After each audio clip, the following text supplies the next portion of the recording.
Rain lashed against the metallic roof of the abandoned outpost, each drop hissing as it hit the heat-vented panels. Inside, a single human, Sergeant Marcus Veldon, stood staring at something he wasn't supposed to see.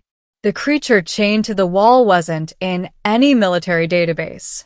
It was slender, pale, almost translucent under the flickering light. Its eyes, large and silver, shimmered with something Marcus couldn't name. Fear, maybe, or pleading. Her voice echoed softly in his mind, not through sound but through thought. Please, I'm begging you, untie it. Marcus froze. He shouldn't even be here. The order was simple: secure the site, await retrieval. No interference. The creature, classified as a psychogenic entity, was property of the Coalition. That meant hands off, eyes down, no sympathy. But she wasn't what the report said. He'd first seen her 2 days ago, while clearing out the wreckage of the alien research convoy. Most of the others had been dead, bodies burned and fused into glassy soil. But this one was alive, barely.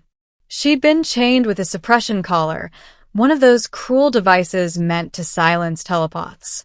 At first, Marcus had assumed it was some kind of containment measure. The briefing claimed these beings could manipulate human thoughts, even drive soldiers mad. But now, standing before her, he saw the truth. Her mind wasn't invasive, it was trembling, fractured. Every pulse of her telepathy was an instinctive cry for help. "Who did this to you?" he asked quietly. Her lips parted, voice fragile. "Humans." He flinched. The collar glowed faintly, pulsing with each heartbeat. The chain attached to it hummed with suppressive energy, anchoring her to the floor. Every movement made her wince in pain. Marcus knelt. The air smelled of ozone and blood. "If I remove it, you could kill me in seconds. Is that what you want?" She shook her head slowly.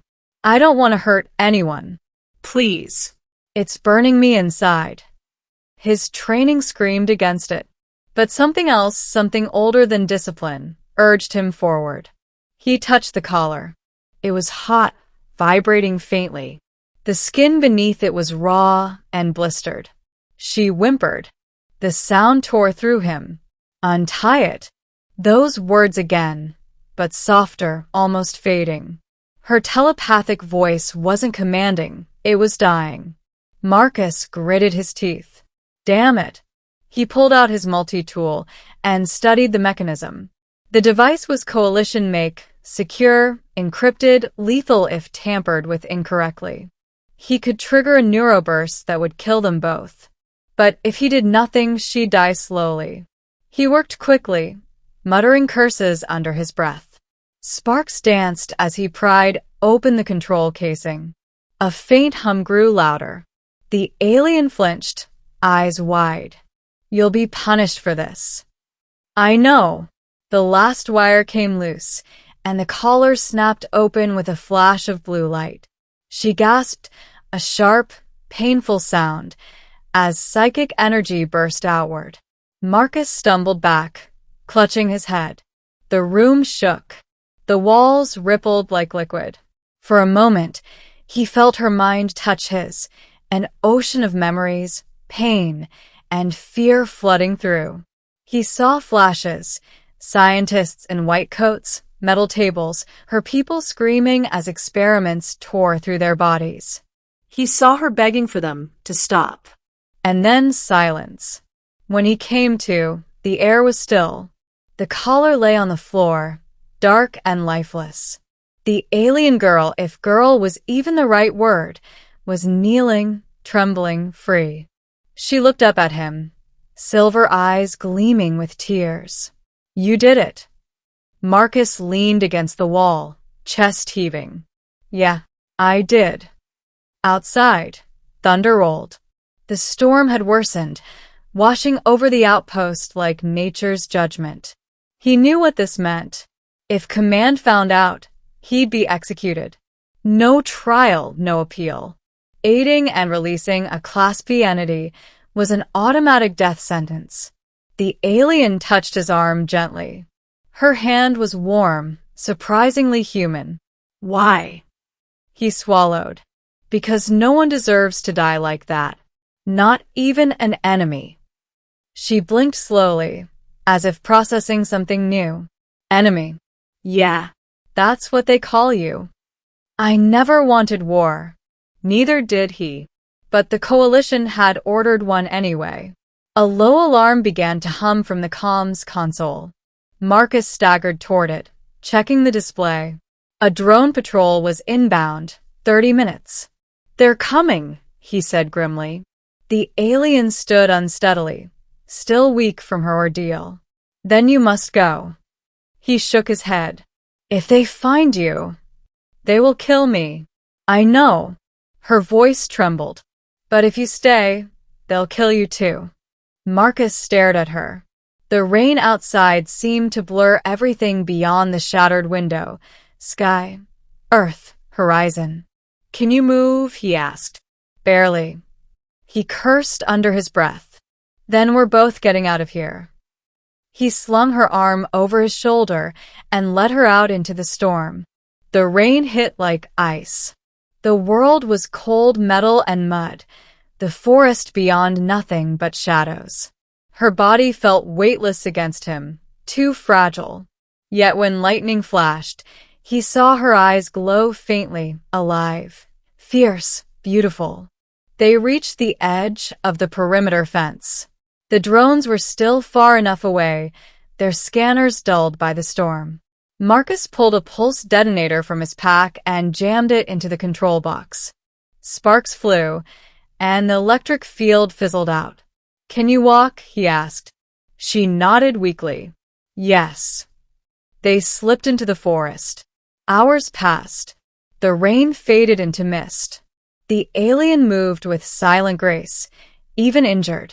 Marcus followed her through the trees until they reached a small clearing where broken pillars jutted from the ground, ancient ruins, glowing faintly with the same energy that shimmered in her skin.